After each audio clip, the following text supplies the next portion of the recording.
Hírt adtak az asszonyok más faluba a csendőrségnek. Jöttek más faluból a csendőrök, hogy hajtsák el a szegény embert. Táncoljatok, tük is! Már teli volt az egész piac néppel, mind táncoltak.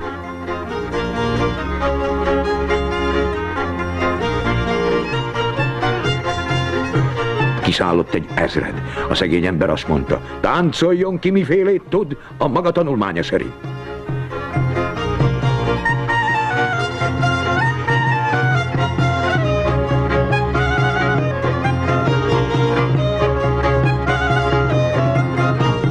Hírt adtak a királynak is, hogy mi van az országban. Táncoljon a király is! Parancsolta a szegény ember. Táncolt a király is.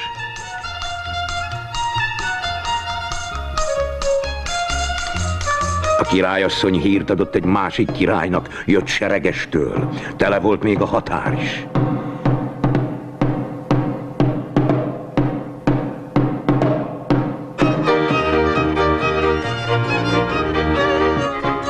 Felszólította a másik király a szegény embert, hogy kössenek békességet.